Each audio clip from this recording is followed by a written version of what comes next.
Good evening. I'm Dr. Randy Martin, and I want to welcome you to these global grand rounds. I have a fabulous program for you tonight, Techniques of Mitral Valve Repair, a conversation with experts, and we have two great experts. I do want to welcome you again, and I do hope that you, your family, your friends, your colleagues remain healthy. This has certainly been an incredible year, and we're grateful for all the care that you and many have given to so many in these times. So let me introduce the experts we have. I think between the two of them, they've done like 30,000 mitral valve repairs, it seems like to me. First, we had Dr. Pat McCarthy, well known to many of you. Pat's the executive director of the Bloom Cardiovascular Institute, also vice president of Northwestern Medical Group, and chief of the Division of Cardiac Surgery at Northwestern. Pat, great to see you. Thanks, Randy. Great to be here with you and Mark. Super. And Mark Gillinov, also known to many of you. Mark's the current chair of the Department of Thoracic and Cardiovascular Surgery at the Cleveland Clinic. Mark, it's great to see you with all that's going on in everybody's life, but especially yours. So we're glad you're here. Thank you.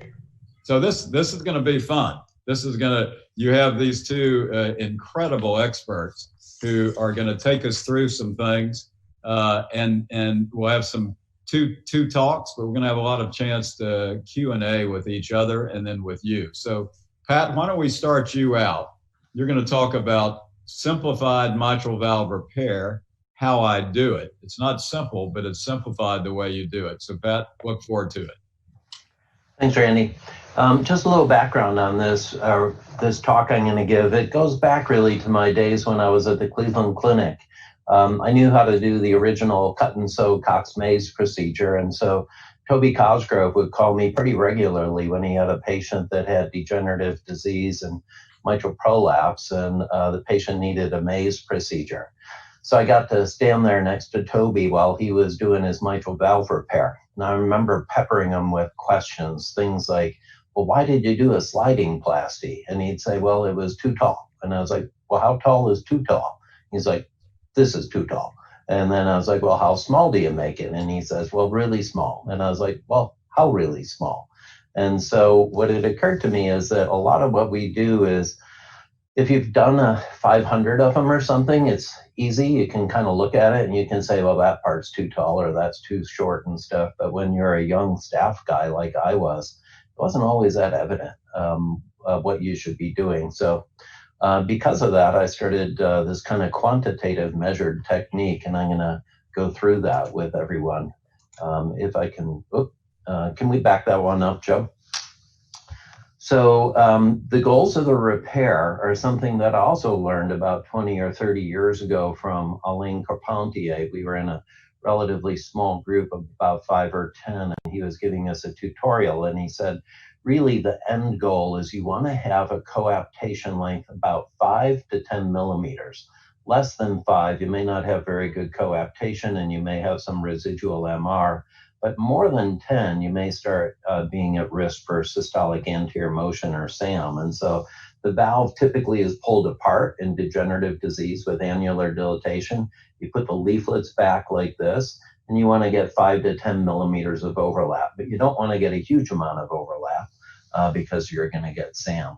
So really, how do you achieve this? What I've come up with is this little talk that we're going to give, which is to restore the 2-to-1 ratio, the normal ratio of the anterior to posterior leaflet height, or 15 millimeters max for posterior leaflet.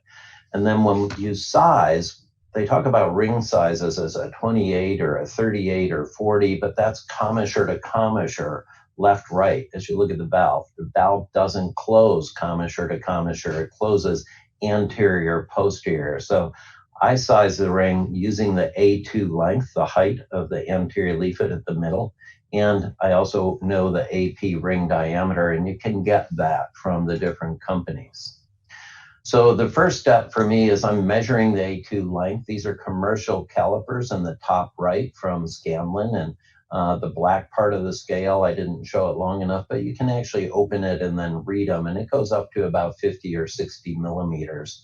And so you can get very precise measurements. On the left is data. This one we ran when there were about 900 patients in the database, and the average A2 height should be about 20 to 22 millimeters, and for degenerative MR patients, it was running 28. The P2 ought to be also about 12. That's very elongated at about 20. P3 and P1 are typically around 12, so they were also elongated. But importantly, work with your echocardiographers in the OR. Bottom right is a transesophageal echo, and my echo guys have gotten very good at finding the base of the anterior leaflet to the tip, and as in this case, they had 33 millimeters. This is the range of A2 leaflet lengths.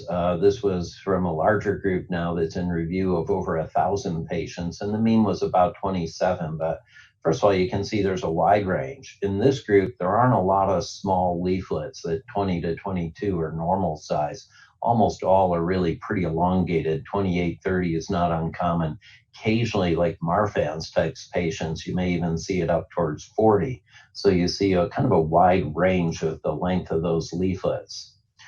So the first was to measure. The second is to create that 2-to-1 ratio. Now, sometimes I'm a resection guy. Mark is going to talk to you more about cords. He's more of an artificial cord guy. Many times when you do the resection, it just so happens that the remnant is at about half of A2. So if this was 28, I do my resection, I take a quick look, it's at 14. I just put it together with 2 layers of running suture. Sometimes, though, it's a little elongated still. You have a little redundant tissue here, and then rather than sliding plasty, which I used to do in 40% of the patients when I first came to Northwestern, now I'm down to about 1%. But instead, what I do is kind of flip over that edge of the leaflet there, and I arrange it so that the height where it's flipping is at about 14. You just put the stitch in a few millimeters below that point, take it out a few millimeters above, flip it over, do this, and it's one suture, just folds it over. It's quick, it's easy, and it's reliable. This is looking at the posterior leaflet. I mentioned that on average it was running about 20, but again, wide variety here. Sometimes up to 28 or 30, sometimes more normal at 12 to 14. So again, you want to know those numbers though. And then this is the number I measure it again after I reconstructed it. And so generally with a 28, I'm shooting for around 14. Now these were direct measurements that I was taking with the ink test, so they're not really that accurate at 14.25, for instance. It just came out that way with the math. But in general, it's running about 12 up to about 15 or so for most of the patients in this group. These days, I don't really want them over 15 millimeters. Early on, I accepted a few that were like that, but I got better at it and fold them more. So once you have the posterior leaflet at the height you want, 15 millimeters or less, half the AP or half of the anterior leaflet diameter, you choose a ring that has an AP diameter that is about the same as the A2 length. So for instance, a 38 ring, again, 38 maybe all the way across here, has an AP diameter. It depends on the manufacturer, but it could be anywhere from about 28, which would be 10 less than 38, or it could be down to 24. And the ring sizes can vary that way. So I actually pay attention to what that A2 length is, and I know which ring I'm using and what that AP diameter is.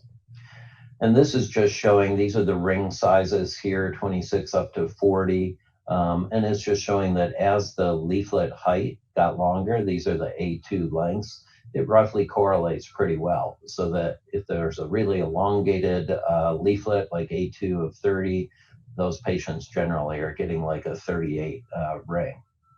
And so the ring size, when you talk about it, when you say, give me a 38 ring, that is the commissure. It is not the AP diameter. You need to know that, and you need to ask it.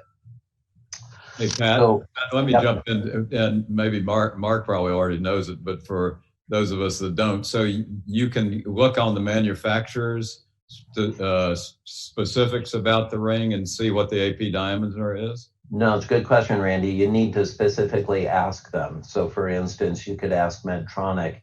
In a little bit, I'm going to show you a Medtronic Simulus ring that I used in a repair. And I happen to know that a 40 millimeter Simulus had a 26 AP diameter. And that's because I asked them. So they'll give that to you. Okay. It's known, but it's not like, it's not right there on the box. Okay. Something these days, so far, you have to search for it. So why is that important for that coaptation length? Remember, you want to get 5 to 10 millimeters per Carpentier. Well, if you have 28 and then you made this 14, together that's 42 millimeters of leaflet that's going to be coapting at the plane of the annulus. If you put in a ring that has a 28 millimeter distance, that's 42 minus 28. So you're going to get 21.7, but more importantly, you're going to get 7 millimeters of coaptation. This is how that works. You can get your echocardiographer to measure that coaptation point here. And so if you look at the math, here's the 21 plus 7, that's the 28. This is the 7 millimeters plus 7 millimeters is coapting. That's the 14, so that's the 28 and 14. And this is how we do it. So I'm not a real math nerd. That would be Steve Bowling. Steve's the math nerd. But this is like third grade math. So it's the length of A2 plus P2. That's the total leaflet length. And then if you subtract the ring AP diameter, that's the amount of coaptation that you're going to get. But since it's going to be distributed symmetrically between the anterior and posterior leaflet, you divide that in half. That's your coaptation length. So in the example, 28 and 14 was 42. Take away the 28, that's 14. You're going to get 7 millimeters of coaptation. And it really does work that way. And this is looking at the coaptation lengths increasing with the larger size ring. You know, because of something we'll talk about with SAM and C-septum, we vary it a little bit, but, you know, consistently between 5 and 10 millimeters when we do this. This is the patient with P2 prolapse who got a Simulus ring a few weeks ago that I did. A2 in this patient always happened to measure at 28 millimeters. And then the C-septum I'm going to talk about measured at about almost 27 millimeters. My team told me that this filmed beautifully every step of it, and then I looked at the video and they were lying to me. So anyways, what I'm showing here is that I'm measuring the height of A2. You'll see this again, but I got 29 and they got 28. So we're pretty good. You're going to see that again in another video. After I reconstructed the posterior leaflet, it was 13 millimeters. So that 28 plus the 13 equals 42 millimeters. 40 millimeter Simulus ring is 26. You look at that little formula and it would be 8 millimeters of coaptation. We do this as a little game, my chief resident and all, and then we look at, there's no MR, no SAM afterwards. This is it with the Simulus ring. Coaptation came out at 8.4 when the echocardiographers do your post-op echo.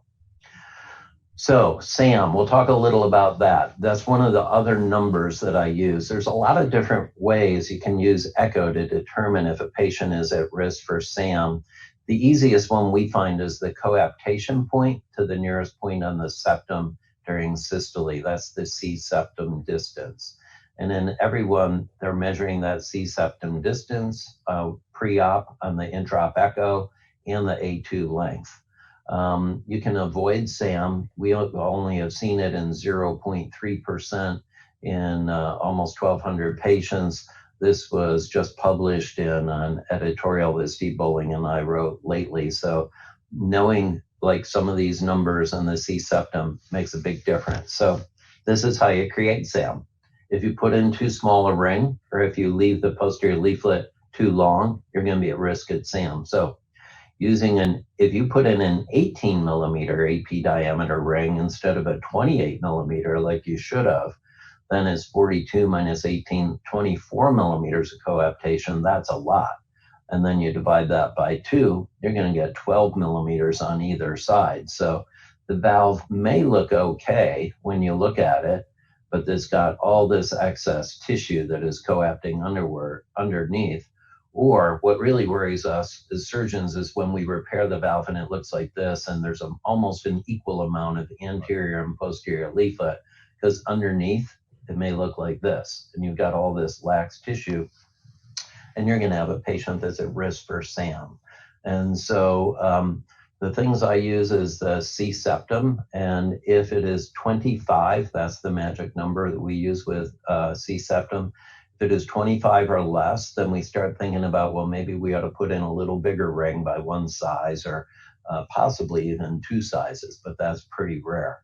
If I knew that the C septum was like 36, then I don't need to worry at all about creating SAM. I'm going to be fine even with a little smaller ring. So you can use this not just for simple, but this is a complex patient from about 2 or 3 weeks ago, young guy with Barlow's. The patient is a 43-year-old man with a Barlow's valve. He primarily had prolapse of P3 and a flail P2. There also was prolapse of A3 as well with a complex jet. The anterior leaflet was 3.36 centimeters. The C septum was 3.9 centimeters. The blue pen was used to mark the prolapsing areas of the posterior leaflet. Measurements were made using the calipers, which only takes a moment and is easily displayed on the back of the calipers. The anterior leaflet corresponded and was 34 millimeters. P1, P2, and P3 were all very elongated, especially P2 and P3. A triangular resection of the flail P2 was performed.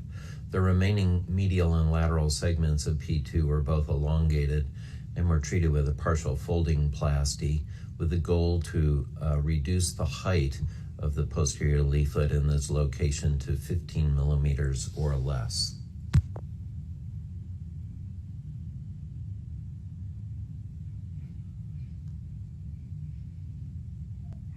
It's a simple little technique and much easier than sliding.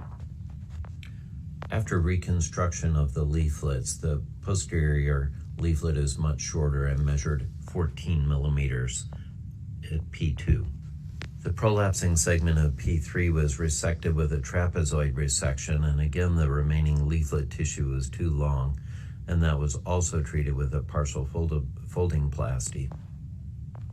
The length of P3 after reconstruction was 12 millimeters.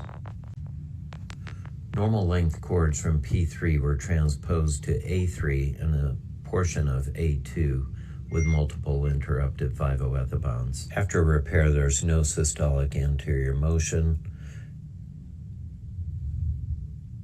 and the gradient was 2 millimeters across the valve. The coaptation length was very close to predicted, and that the area of cord transfer was a little longer because of the bulk of the cords. The patient is a 43-year-old. So in summary, to optimize this, we should be using more science and not just the art. We all learned how to do mitral repair as kind of an art, and the more you did, the better you got at it. But you're just eyeballing it. It's really 4 numbers that you're looking for: the length of A2, adjusting the posterior leaflet to a specific target number, the ring diameter, and then you want to know the C septum in case it happens to be at 25 millimeters or less. But when you look at it that way, it's really pretty easy to create very predictable results with this. And we've been very happy. Our 10-year freedom from reoperation is coming out soon, and it was 99.6%. So it's a very successful technique. Thank you. Happy to take any questions. That's great. Yeah. So you all in the audience, you can ask us questions using those questions. Mark, what are your thoughts? I mean, that was it's kind of cool. It's great results, and I fully agree that making mitral valve repair reproducible and data-based rather than saying you've got to be Leonardo da Vinci to repair a valve is the way to go. Absolutely. Technical question, I know the answer to this, but what do you do about deeper indentations or clefts after a resection? Yeah, it's really good. So Mark, I was focused on sort of the high level concepts, a bit of the math. The specifics of how you manage the leaflets are also a really important one. I close virtually every cleft. The way you tell P1 from P2 is that indentation or cleft-like indentation, and P2 from P3. I think number one, you don't get that small residual jet that, I used to see every once in a while with Toby. But then in addition, I think you kind of reinforce those chords, and they're supported by adjacent chords. And I think that you may distribute the force, and over time, that may be why we don't see very many people coming back so far, knock on wood, with new ruptured chords. Yeah, I agree. Those little jets are annoying, and you probably do improve durability by closing them. Yeah. So what Mark's asking is a question I was thinking about, Pat, is that with your simplified technique, it's not simple, but it's a simplified technique, you're going to be able to make everybody a master mitral valve surgeon. It's a lot more to it. I mean, Mark just asked some critical questions.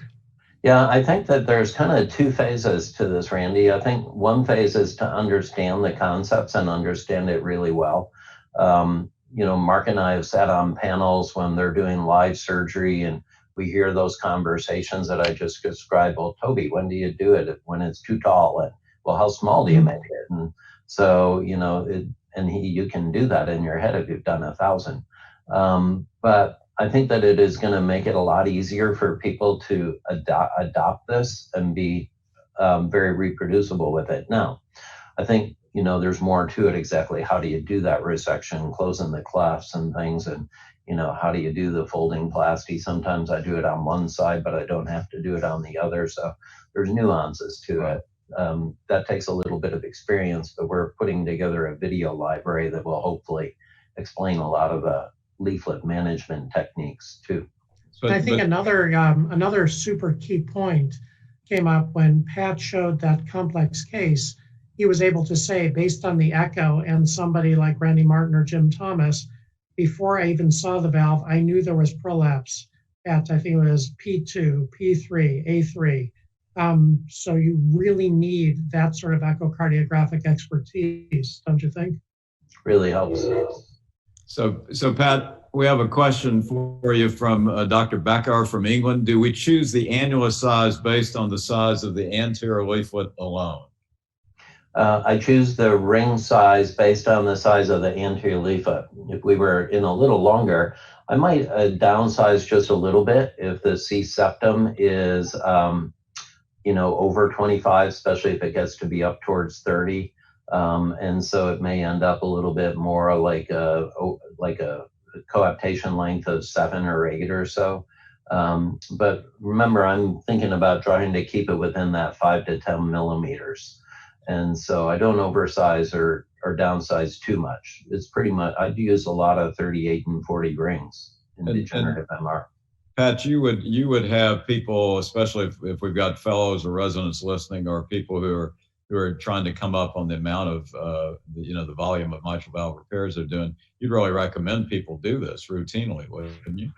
Yeah, Mark, don't you think? I mean, the way we learned was, there was a fair amount of learning curve was, trial and error. And so trying to reduce that amount of error. And, it's funny how a lot of people that have done it a long time think it's an art and ought to stay an art, and that, we shouldn't be doing this. But, anybody that these days does TAVR, you use that CT scan and you get all kinds of information about the annulus and, where you're going to land the valve and what size valve you're going to use and stuff. And we're used to taking tons of data. We're a little behind, frankly, with this. And who would ever hire a carpenter who just said, well, I'm going to make the door, it'll be roughly 8 feet high and about 3 feet wide. I mean, I want my carpenter to be within the millimeter. And so, a lot of what we do is just carpentry.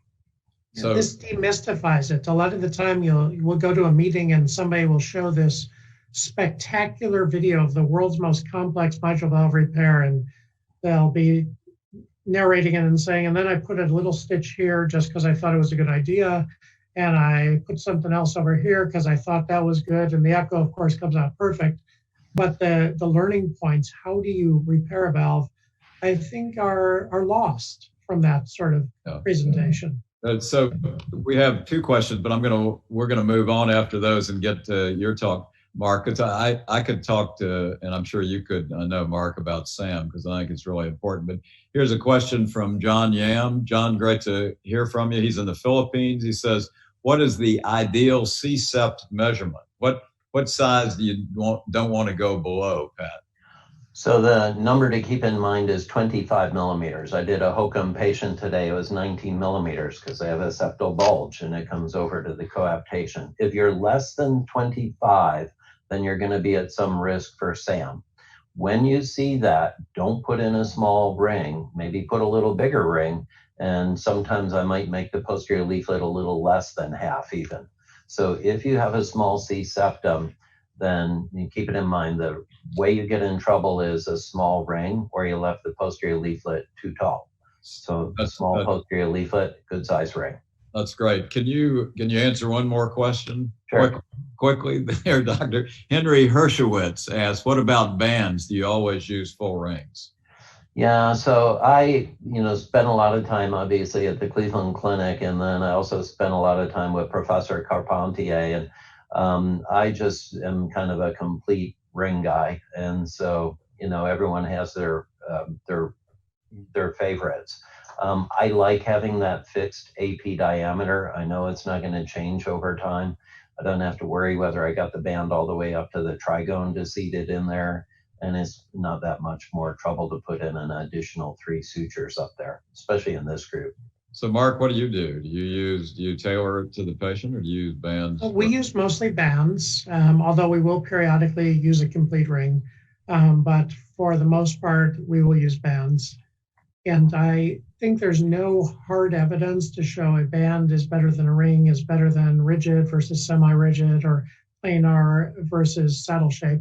So I think it will get to the point I'm going to make, which is choose, if you're the surgeon, choose your armamentarium, your techniques, your ring or band that you like, and get good with that.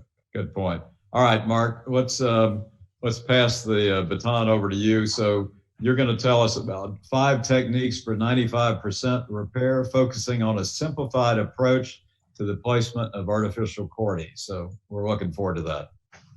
Right, and this gets to the point I just made, which is while you can search mitral valve repair and find dozens of how I do it and what works for me, it doesn't really matter what works for me, it matters what works for you. So these are 5 techniques that we've been using at the Cleveland Clinic for a long time. And with these 5 techniques, we get 95% repair. That doesn't mean we only get 95% repair. Some valves are super complicated. Some valves require additional techniques like decalcifying for MAC. But if you learn these 5 techniques, at least the way we do it, you'll get 95% of valves taken care of. And what are they? Artificial chords, triangular resection, which you can augment by doing free edge remodeling like Pat did, slide and repair, commissuroplasty, close the commissure. If you've got ruptured cords or elongated cords right at the commissure, you can close maybe 20% of the valve and take care of that, and that's a beautiful repair. And top it off with an annuloplasty.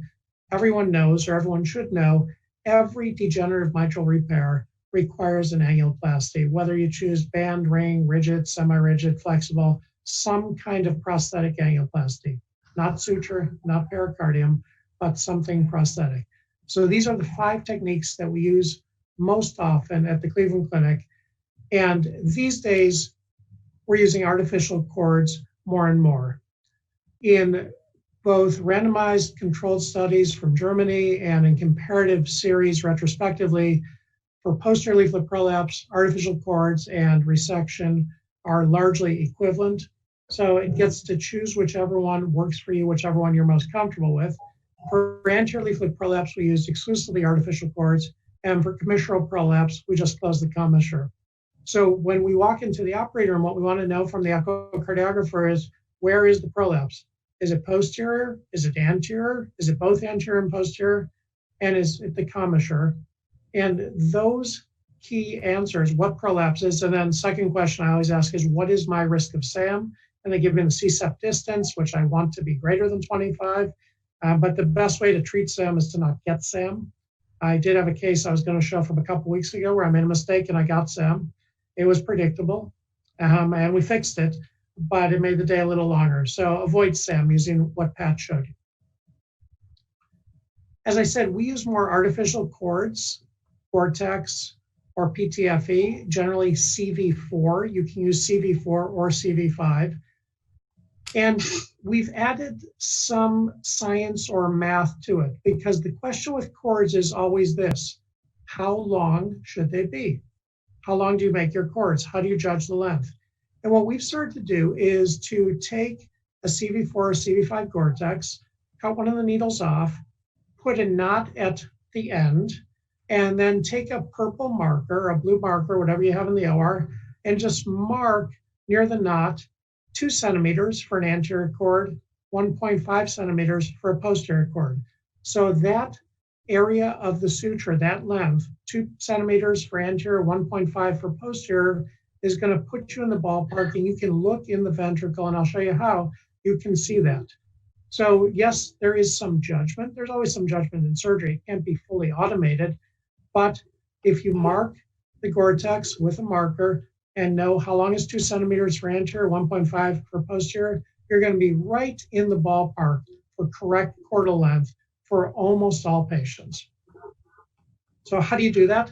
Again, you don't do it. Your nurse will do it. He or she will cut one of the needles off, pre-knot that, and that knot is going to be on the leaflet. I'll show you how that goes. And then just take that purple mark, and for a posterior leaflet cord, mark 1.5 centimeters. So what does that look like? It looks like this. Here's an illustration of a valve with posterior leaflet flail. You'll notice that posterior leaflet is kind of tall. And we take that pre-marked, pre-knotted Gore-Tex and pass it through the leaflet from the atrial to the ventricular side. And if you just think about what's going to happen to that knot is going to get stuck on the leaflet. That knot is going to engage the leaflet, such that, there we go, that knot is engaged the leaflet, and now that purple or blue part that's 1.5 centimeters is below the leaflet, and that's how long I want this cord to be. Then you take the needle, pass it through the papillary muscle. You don't need a pledget. You can use one if you wish. You don't need a figure of 8. You can do that if you wish. But thus far, we have not had these sutures dehisced from the papillary muscle. I'm sure that it has happened in the history of mitral valve surgery in the world. But if you go through the fibrous portion of the papillary muscle and get a good solid bite, it's not going to dehisce. Then you take that needle up and bring it back up through the leaflet. And again, notice that purple part. That purple part, that's your new chordal length of 1.5 centimeters. And weave this needle a couple times through the leaflet, such that you cover about 1 centimeter of the free edge of the leaflet. So each one of these sets of cords, each needle, is going to cover about 1 centimeter of the posterior leaflet, and then you tie that up. And that's one cord. But we almost always will use 2. So that went to the posterior medial papillary muscle. It's affixed to P2 on the surgeon's right, or posterior medial. Then you just do the same thing on the anterolateral side, or lateral side of P2. You've got another pre-knotted suture marked at 1.5 centimeters through the leaflet. There's your purple mark.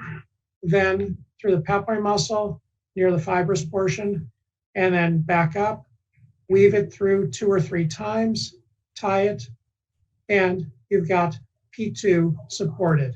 And as Pat said, if we do see indentations or clefts, we will have closed those as well, so that we've got a nice uniform posterior leaflet.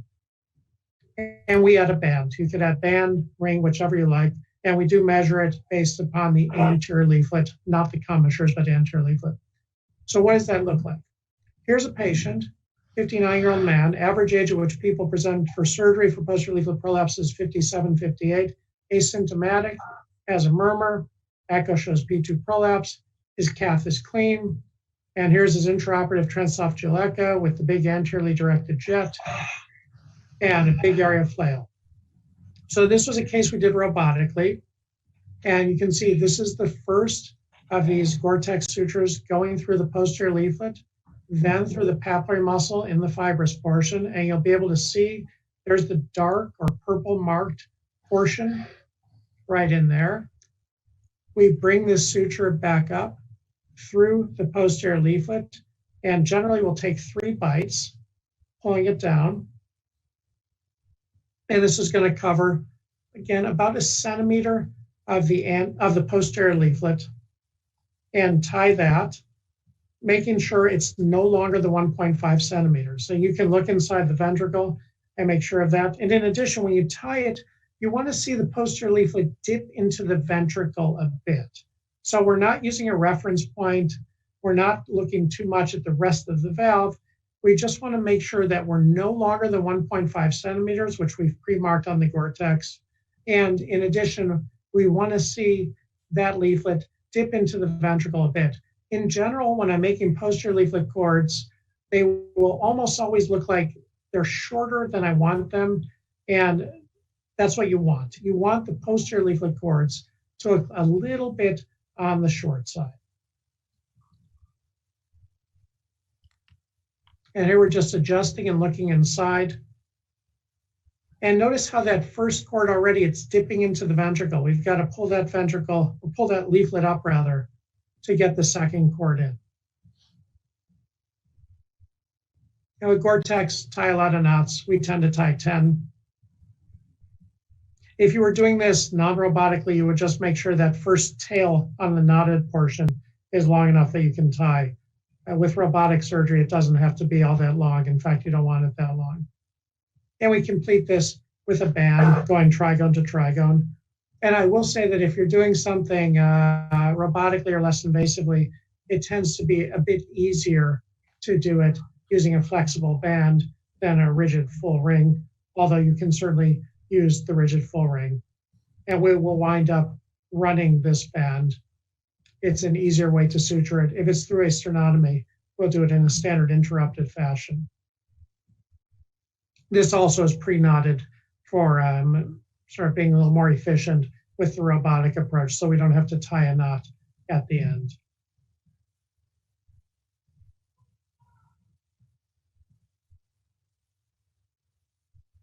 We finish it at the left trigone or interlateral trigone with an additional stitch. And then, of course, test the valve. And as Pat said, we don't want to see a lot of posterior leaflet, and we don't. So that looks like that's going to be fine. And we close that up. And you can see we've got a nice zone of coaptation there on the post-repair echo. People will sometimes say that putting cords in preserves leaflet mobility. In our experience, not all that much, but I think it's fine. Are you going to say something, Randy? No, I said no MR too. I like it. Oh, I wouldn't show a video that had MR. And in general, we try not to have any. And here's the pre-discharge transthoracic echo. If we had trace MR, we would go back. But if you do a posterior leaflet repair, resection, or cord, so you've got a solid 1+ MR, that's not going to be a good result. Right. We'll talk about figure out what's wrong and fix it. So for the posterior leaflet, the principles: 2 sets of cords, anterolateral, posterior, medial. The cords are 1.5 centimeters or shorter. Each cord can span up to 1 centimeter of leaflet. They don't cross the midline, so the anterolateral papillary muscle to the anterolateral side of the valve, posterior medial side. And the posterior leaflet, we want to see it dip into the ventricle once the cords are tied. So basically, to me, that means I make them a little shorter than I think. Can you make them too short? Of course you can, but it's going to be uncommon. You can also use cords for Barlow's, and we find when you look at a Barlow's valve, that's an opportunity. You've got so much leaflet tissue, you're going to be able to fix that valve. You're going to be able to make that leaflet tissue come together so that you don't have a leak. So Barlow's actually is kind of a good thing, and we can repair that with 4 cords, 2 to the anterior, 2 to the posterior. A lot of the time, the Barlow's patients is going to be a bit younger. They will often have palpitations, and especially if it's a young woman with palpitations, it's worth getting a Holter to make sure they don't have VTAC, because some of these people have ventricular tachycardia with scarring from papillary muscles. So this person, frequent PVCs, but no VTAC, high leaflet prolapse, and we, because she was young, we got a CTA rather than a cath, which was clean. And there's her intraoperative echo, lots of leaflet tissue going everywhere. And in this case, we're going to make 4 cords, 2 to the anterior, 2 to the posterior. And each one respects which side of the valve it's on. The anterior leaflet cords are going to be about 2 centimeters. So this cord is marked in purple or black at 2 centimeters. And we want to be able to actually lift that anterior leaflet free edge all the way up to the hinge point of where the anterior leaflet meets the annulus. And you'll see, we'll do that in a moment. After weaving this one in, covers about 1 centimeter. You see that pre-knotted area, and then the 2 centimeter length.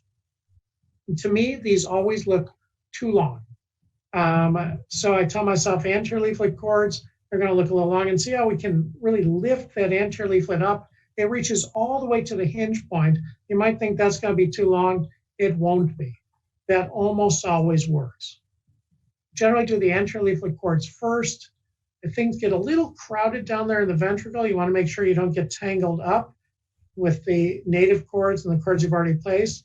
And these posterior leaflet cords are going to be anchored to papillary muscles that are more posterior. So they are more or less pulling the posterior leaflet away from the outflow tract, which helps avoid SAM. You can see that's an awfully tall posterior leaflet. There's a lot of tissue. So we're going to put that one down even shorter than the 1.5 centimeter reference mark we've got. So the anterior leaflet cords tend to be a bit on the long side, whether it's Barlow's or isolated anterior prolapse, and the posterior leaflet cords shorter. And as with just isolated posterior leaflet prolapse, 2 sets of cords. And you can see again, we're aiming for a posterior papillary muscle. And this gets woven into the leaflet with 3 bites, adjusting that, pulling up, cortex slides very nicely. Make that nice and short in a Barlow's patient. Use the 1.5 centimeter mark that you've pre-marked on the cords, but tie those down so that they're even shorter. And then as Pat said, a lot of leaflet tissue, finish this with a big ring based on the size of the anterior leaflet. Although in this case, I wouldn't even measure. I would just say, what is our largest Duran band? Because that's what I'm going to use. We have so much leaflet tissue. And we'll see when we fill it, we don't want to see much of the posterior leaflet at all. And we don't see much, which means we're likely to be okay when it comes to concerns about SAM. And here's the pre-discharge echo with a nice sonic coaptation. And once again, as Randy said, no MR. The point of this was that cords are very versatile, and you can use them or resections if you like for posterior leaflet. One nice thing about cords is you can adjust them if you find I've made them too long or I've made them too short, or you know what, I've changed my mind, I want to do a resection. You haven't done anything to the valve that is irreversible. Although, of course, ideally, get it right the first time. So 4 cords for Barlow's, 2 sets of anterior cords, 2 sets of posterior, anterior chordal length. Just make sure you can lift the anterior leaflet free edge to the angular hinge point. Pick up the free edge, lift it to the hinge point. That'll be around 2 centimeter cord. Posterior chordal length, make them short, less than 1.5 centimeter. And for your band or ring, make it large. And this will work almost always. I'd be happy to answer any questions or hear what people think. That's fabulous, Mark. I mean, Pat, do you want to jump in? But before you do, let me ask a question since I invited you. Now I'm going to let you talk. So this looks like respect, not resect. Is that what you're doing? I mean, do you ever resect posterior leaflet tip? Yeah, we'll still resect. Let's say we've got some calcium in part of the annulus. I want to take that out because calcium can sometimes interfere with angular motion and valve competence. We'll resect. And every once in a while, I look in and I say, wow, there's just that nice fibroelastic deficiency with a very small area. A quick triangular resection is just A-okay. I think that they're equivalent. And we just, for the last 3, 4, 5 years, have used a lot of cords, but that's not to say it's in any way better. It's just as good, I think. Pat, what do you think? Really nice examples, Mark. A couple of questions, like the Barlow's patients that I showed and that you showed, when you get that really tall posterior leaflet, do you ever do like a haircut, like Randy Chitwood used to talk about, where you kind of cut off some of the excess tissue? Or if you have a lot, you kind of mentioned it briefly, do you pull it down a little farther? Do you anchor it more towards the base of the papillary muscle? Or if it's really one of those super tall posterior leaflets, we'll take the Gore-Tex through the leaflet, deeper in the leaflet, a little bit further from the free edge, and then pull it way down in there. Okay. Yeah. But you're right. That's, like you said, it's one of the nuances. Yeah. And then the bands. So when you use a band, how do you size? I mean, the huge ones, the Barlows, you just take the largest. But what if it's just kind of, kind of an ordinary patient? I tend to think of this, and I think you won't like this, a little bit non-scientifically, in a small, medium, and large. And I know I was with Randy one time where I said that, and I was shot down mercilessly, saying when you shop at a good store for a shirt, you don't walk in and they say you're small, medium, or large. They measure it. That said, I'll tend to go small, medium, or large.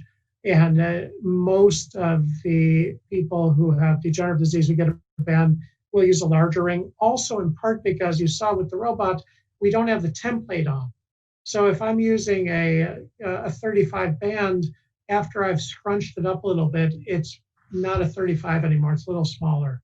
Yeah, I actually kind of agree with that. I think small, medium, large, extra large would have been fine because when you look at the difference and people perseverate, whether they put in a 34 or a 32 ring, and they really spend a lot of time thinking about it, the AP distance is only about 1.5 or 2 millimeters. Therefore, they're only splitting 1 millimeter, like it's a difference of a coaptation length of 7 versus 8 millimeters or 7 versus 6. It really doesn't matter much. Just one more quick question. With bands, do you worry about valve and ring though? Not that you've ever had a failure, but if one were ever referred to you, I know the cardiologists aren't as crazy about it. But. Yeah, it's definitely a concern. Because there's a certain inherent failure rate. Some of these people are going to get recurrent prolapse, some are going to get stenosis, and now they're an 86-year-old redo. Maybe they got a couple of bypasses. Yeah. So yeah, it's a concern. We still aren't using a lot of complete rings, but it's a concern. So because we're getting a lot of rings versus band questions, Dr. Chad Nasser from Caracas, glad you joined us. Dr. Nasser says he wants to know, when are you going to use a complete ring versus a band? I mean, can you give us a little bit more information? Yeah. I mean, Pat almost always uses it, which is fine, but how about yourself? When you have isolated anterior leaflet prolapse, you'll often have this diminutive posterior leaflet. You look and the anterior leaflet is huge, posterior leaflet is this little tiny thing. We will put anterior cords and we will use a complete ring and even undersize it a little bit. There was one retrospective series, I believe out of Israel, that suggested that with anterior leaflet prolapse, a complete ring was better in terms of durability. So that's one instance with degenerative disease where I'd use a complete ring. Mark, there's an excellent question from Dr. Catalan, I think, from the Philippine Heart Center. He says, would neocord repair principle have the same outcome for rheumatic mitral regurgitation? Obviously, it's not a scarred and densely calcified retracted leaflet, but would it have the same outcome? Some people report just as good outcomes. I mean, rheumatic valve repair durability is not going to be as good as degenerative, but Antunes and some others have very good results, and they've used neocords. In the U.S., North America, we don't see much of that. So I personally don't have much experience with rheumatic repair for prolapse. Do you, Pat? No, not really. A couple of weeks ago, I did a course like this with Asia, and they do a lot more rheumatic repairs than we do, but they actually commented, and we all agreed that when we see these patients, they typically are about 55 or 60, and they had, calcified valves, a lot of stenosis, right, mixed disease, and it's not the same as what they see a lot in Asia. When I've operated over there, it's been just kind of a different type of pathology. Pat and Mark, Dr. Raul Garcia Rinaldi asked, what are your thoughts about a straight foldoplasty? It's very simple. Thoughts? You mean take the whole posterior leaflet, fold it underneath? I think that's what he's asking. I have never done that. I just reviewed a paper suggesting that the results were good. I'd be uncomfortable with that. It just doesn't make a whole lot of sense to me that now bulky, really bulky, thick posterior leaflet is going to be a good thing. I'd be worried about its scarring. I'd be worried about gradients, but I don't have personal experience with that. Same here. I've seen those reports, and what I worry about with that is the support of the free edge. I mean, all the chords that were at the free edge are now at the level of the annulus. So what's supporting the middle?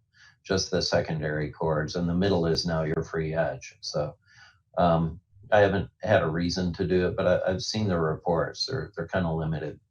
We have a question from Armenia that says that the faculty had ever had any negative results, and if they can they speak about that? I know.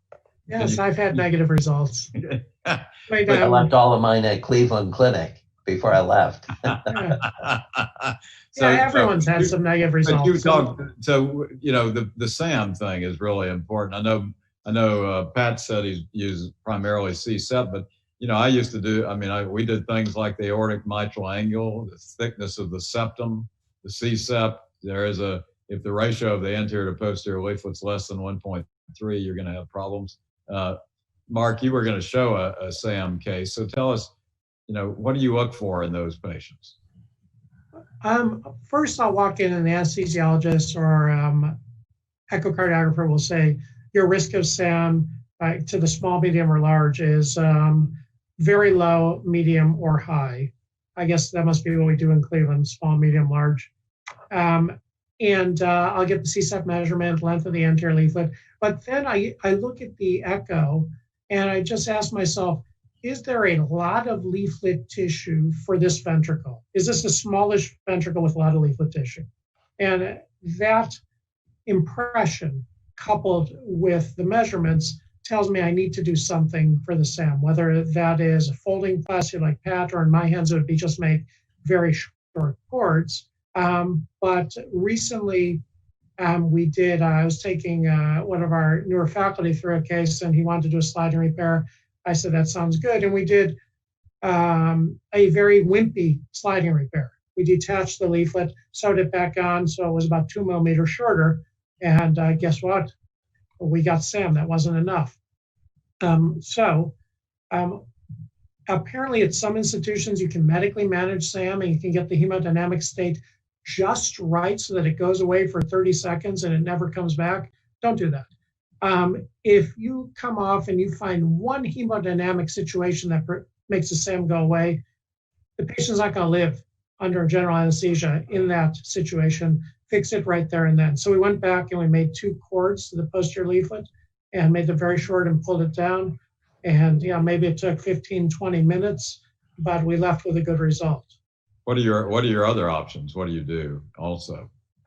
Oh, we could have redone the sliding repair. We could have just reefed up the posterior leaflet, taken stitches through the posterior leaflet toward the annulus. Some people would just do an Alfieri stitch at that point.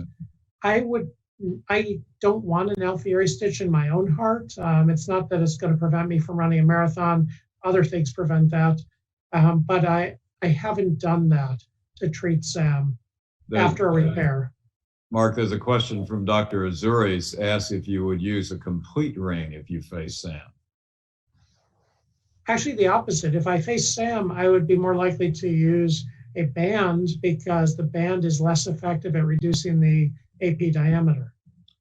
So that's great. So both of you, there's a question that asks, what's the maximum acceptable coaptation length and the minimal acceptable mean mitral gradient? In other words, and he then goes on to say, what happens if you have done a good repair, looks good, but you got a mean gradient of 10? I'll leave it to Pat. Wow. I'm sure you've never seen that, but.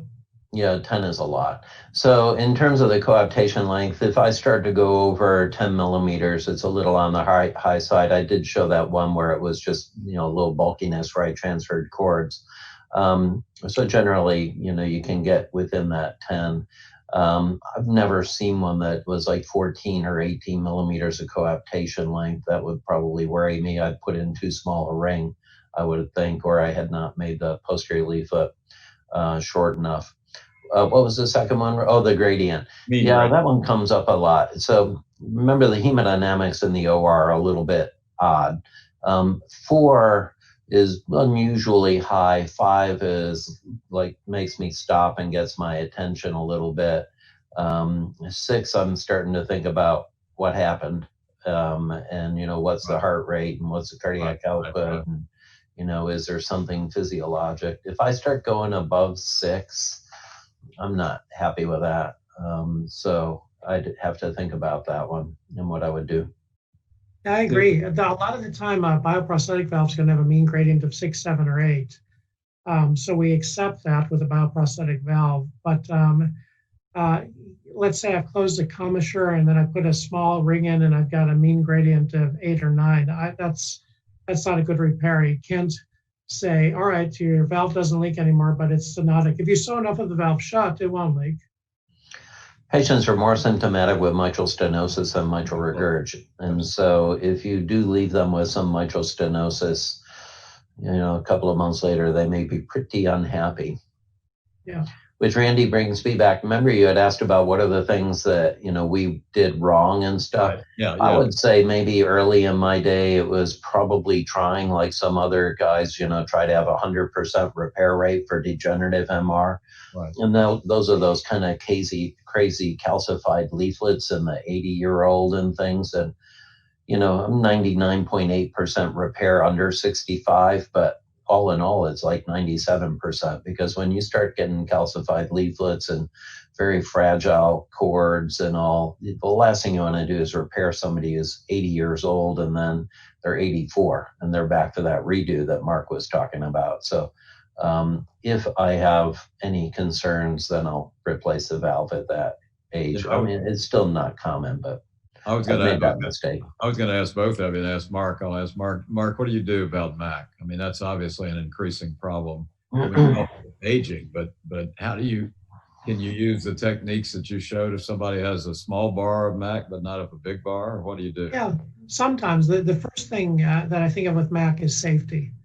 The presence of MAC, if it's substantial, changes the operative risk dramatically. So the first and most important thing is to get the patient out of the operating room alive, without an AV groove rupture, without a circumflex injury, without a stroke. Right. Now, if it's a 45-year-old person, sometimes it's the younger and the older people who get MAC. And if it's a young person, especially a woman of childbearing age, let's say, I'll try to get that valve repaired. Sometimes it comes out as a nice bar, but I don't aim to take out every little bit. A lot of the time you'll have some localized MAC around P1, but P2 is what's flail. You can just put cords there and it'll be fine. On the other hand, maybe your 82-year-old woman with really severe MAC says her main symptom is she's a little slow moving around the grocery store. Maybe she should get a scooter and not an operation. You are very kind. You're a very astute physician. You got to think about that. Survival with a scooter might be better than death with surgery. That's right. So we have a question, Mark, from Dr. Yajour, I think. Is the 4-chord technique always sufficient, or are there cases where you use more than 4 chords? Nothing's always. It's our starting point, and it is usually sufficient. Occasionally, though, you will need more. Occasionally, you'll have a residual prolapse right at a commissure, and you can close that.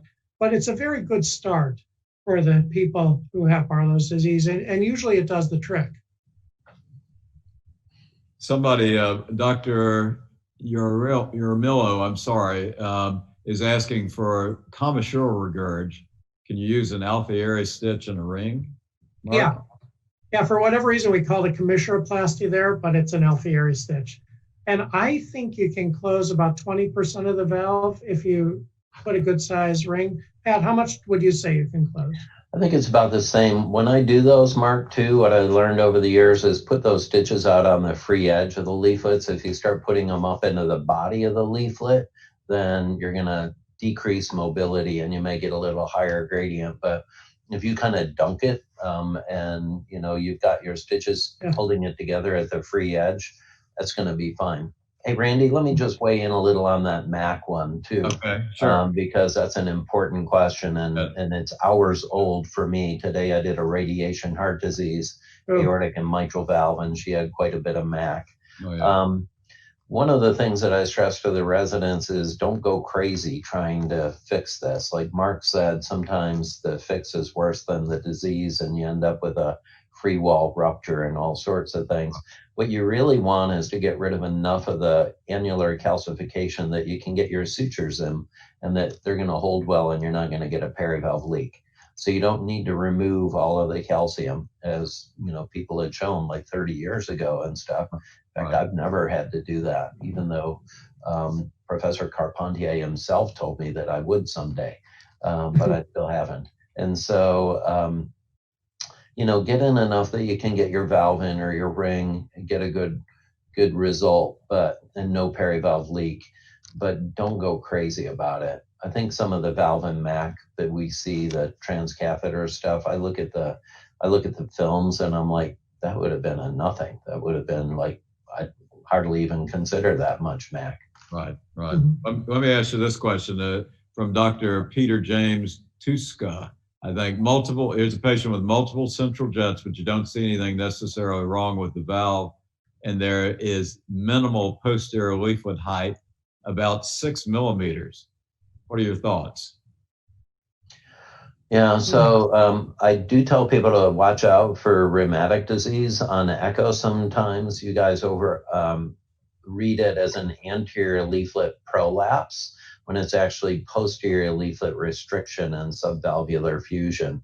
I've had that happen to me before where I got in there and the pre-op reading was wrong on the surface echo. Usually when you see what he just described, there's annular dilatation. Sometimes it may be with an atrial functional mitral regurgitation with a big dilated annulus. So in those, I typically close all of the clefts and put in kind of a small ring. Okay. I did the same, and I think it's important to close those clefts. Absolutely. So here's a question, 2 questions, and I think we've got a lot more, but I think we're going to let our audience get back to whatever they're doing, and us too. I'm going to go get on my scooter, Mark, and ride around my kitchen. You're too healthy. We'd operate on you. That's what I'm afraid of. So the question says, this is from, I'm sorry for the questionnaire, I can't pronounce your last name. How do you understand the safety margins between repairing and replacement? What characteristics of the valve is important? Well, I think if the valve is reparable, if you've got mitral valve prolapse and it's clear on echo and you understand the mechanism, always go with repair first. If you've got a rheumatic valve, or if you've got, like Pat had, radiation heart disease, different etiologies, especially the radiation heart disease, you're not going to repair that. No, it's really tough. We didn't talk, last question that came in, we didn't talk about functional MR. But is there, Mark or Pat, what do you do in functional MR and your choice of rings? Send them for coapt. Yeah. It's been proven pretty good. So I actually think, having, been there at the beginning and invented that IMR ring with Carpentier and David, I think the surgery certainly has a role in some of those patients. And I think a good repair actually remodels the ventricle, and it does very well. A bad repair is, a bad outcome, and it's no better than a mitral replacement. And so, I do think there's a group of patients for it, but it has to do with the leaflet tethering. I turn off the color and I look, and if the annulus is kind of dilated and I think I can get the valve to look like this, I'm good. If the valve looks like this, I can't get a small enough ring in there to get very good coaptation, so I don't repair that group. So let me ask you guys finally. So both have shown fabulous techniques this evening, and I've watched. I feel like I could almost operate. I've seen so many operating room scenes with you guys and some others, David. But the question is, what about your durability? Tyrone David had that fabulous paper, and Jack and David and Ani wrote an editorial. Your thoughts about durability? I know both of you have been sticklers for following your patients and durability. Mark, with the techniques you showed, you have some good, obviously you have some good feels about durability in the right patient. Yeah, a good long-term result begins with a good short-term result. So you've got to get it right in the OR. And then the durability is going to be excellent. It's going to be better than the durability of bioprosthesis. But everyone needs an annual echocardiogram because not all valve repairs last forever. There can be progressive disease, there can be fibrosis, endocarditis. So I tell people you are most likely good for the rest of your life. And then they say, well, how long is that going to be? I say, I don't know. But you're most likely good for the rest of your life, but get an echo every year. Right. Pat, what about yourself? So our results just came out in one manuscript on how do you manage residual mild mitral regurgitation. And there's one on asymptomatic MR that we presented at AATS. So we've been very happy. The good thing, I left my learning curve at the Cleveland Clinic by the time I started here at Northwestern. So we're looking at about 10 years, 99.6% free from re-op, and is about 98.5% free from moderate to severe or severe.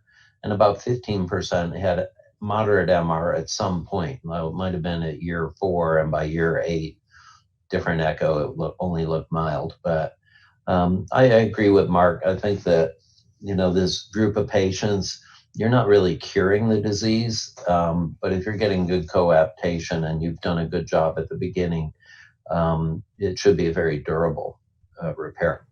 Yeah, both of you demonstrated this, taking care of all of the anatomic problems, the complex pathology you have in there. You paid a lot of attention to aneuplasty, and you both obviously pay attention and don't leave the OR with residual MR, those sort of things. All of those are important for long-term outcomes, and certainly. So you guys have done a marvelous job. We've got a lot of questions. Here's one more, since Pat already threw the echo guys under the bus for doing that rheumatic stuff. Here's a question. So do you love to do that? I know you do. Do you get TE routinely prior to surgery? No. And so if I do a patient and I have no particular concerns, it's clearly prolapse, degenerative mitral regurgitation, I don't ask for a transesophageal echo, especially if it's a patient that is symptomatic. They have a class 1 indication for surgery.